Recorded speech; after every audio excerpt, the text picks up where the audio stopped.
Өнгөрсөн 6 дугаар сард хөгжлийн банк 600 сая долларын хөрөнгийг босгосон үүнийг зарцуулах төлөвлөгөөг банкны төлөөлөн удирдах зөвлөл боловсруулсан. Эхний жилд эднээс тавталгаа компани 100 сая $1 санхүүжилт олохоо шийдвэрлсэн гэх боловч компанид энэхүү санхүүжилт шилжээг байна.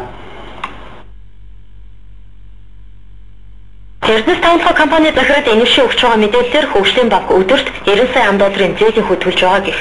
Монгол Улсын засгийн газрын харьяа байгууллага гэсэн утгаараа энэ хэмжээний алдагдлыг улс хүлээж таарна. Тэгсэн бодлоо шинэ төмөр замын бүтээн байгуулалтад шаардлагах 55 сая $1 санхүүжилтийг өнөөхөр нь олгоогүй байгаа. Лав олгохоор болсон шийдвэр зам тээврийн яамд ирсэн сургагдуулж байна.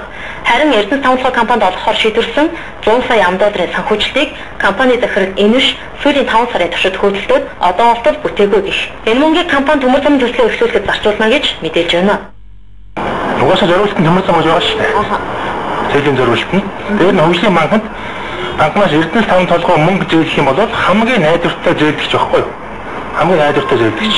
Тэгэх юм бол өдөр тутам хүний алдагдлыг Монгол улсад өвлдрүүлж байхын оронд тэргүүлэх чиглэлийн Монголын иргэдийн хувьцаа эзэмшигчсэн болоод орцсон компанигаа дэмжиж мөнгө өгж ивэл тэрний шиг логиктэй юм байхгүй.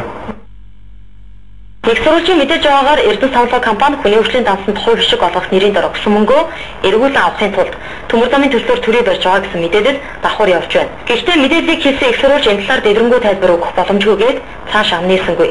Яриа өгөхийг ч хүсэхгүй байгаа юм а. Аль 8 сард хөгжлийн банкны төлөөлөл удирдах зөвлөлийн дарга гишүүнийхээ хамт сэтгүүлчдэд хийсэн мэдээлэлдээ дурдтаа. Эрдэнэс тавталгаа компанид үзүүлэх санхүүжилтийг 8 дугаар сарын сүүлч 9 дугаар сарын ихэнх гэхэд компани дансанд шилжүүлэх боломжтой гэж хэлжсэн. Гэхдээ энэ мөнгө захирлын мэдээж байгаагаар дансанд нь байшаагүй байгаа юм байна. Уг хүүгүй мэдэгдэхгүй байгаа зээлийг хүлээж суухаар компани гадны томоохон банкудаас илүү өндөр хүүтэй хатуу нөхцөлтэй зээлийн хэлцээр хийж эхлэх байна гэсэн мэдээллийг бидэнд өгч байна.